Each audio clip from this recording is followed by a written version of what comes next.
السلام عليكم ازول في اللون. نسمعوا هذا المدلس ديال زيطوط، المعارض الجزائري ديال الكرتون. نسمعوه مزيان ونردوا عليه هذا الخبيث ديال استاذ نريد استرجاع صحرانا الشرقيه، ولا يهمك نسلموها لكم. اكتبوا لنا بيان انكم تريدون استرجاع الصحراء الشرقيه ونحن سنسلمها لكم غدا، ولا يهمك.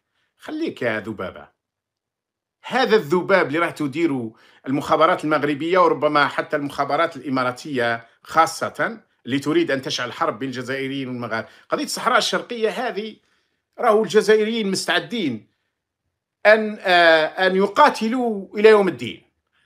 دعوكم من هذا الكلام الفارغ. وهذا الموضوع كلما تطرحونه فانه يلقي بظلال على موضوع الصحراء الغربيه. داير لايف وفي التعليق كتب ليه شي واحد الصحراء الشرقيه المغربيه، وسمعتوا الرد ديالو قال ليه انت ذبابه من النظام المغربي او لا من الامارات العربيه.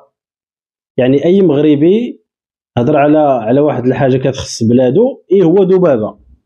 دابا حنا الذباب، حنا هذوك مغاربه كيبغيو بلادهم وباغين بلادهم تسترجع الحق ديالها، الحقوق ديالها التاريخيه، يعني الحدود الحق للمملكه المغربيه. هاد المغاربه كلهم تيدافعوا عليها وعارفينها، ما محتاجينش حنا نديروا الذباب. اش من ذباب؟ مواطن مغربي. شوف هذا المجرم، هذا المدلس قال لي يعني ذبابه مغربيه ولا ذبابه اماراتيه. يعني الذباب الاماراتي مسالين اللي كيبغيو يشعلوا الفتنه، ما بيشعلوا يديروا الفتنه ما بين المغاربه والجزائريين باش يديروا حرب. الامارات بغات دير حرب بيننا وبين.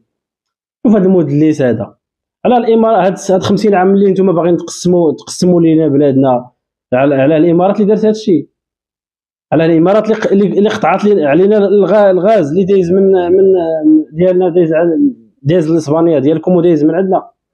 على الامارات اللي قطعت الاجواء باش الطيران المغربي ما يدوش فوق الاراضي الجزائريه. على الامارات اللي فرضت الفيزا على المغاربه باش ما يدخلوش الجزائر. وا على الامارات اللي دارت احداث اطلس اسني في 1994 وبزاف ديال المشاكل. ماشي الامارات، هادشي نتوما اللي درتوا هادشي هذا. حنا ملي كنهضروا وقال لك الجزائريين مستعدين يديروا كلشي على هاد الارض هذه. يعني انت شفار، انت سراق، انت شافر وكتخرج عينيك. والمغاربه يا خويا راه باغيين حقهم، باغيين ارضهم. هذه ارض مغربيه، هذه ارض عندنا ما يثبت بان هذه ارض مغربيه.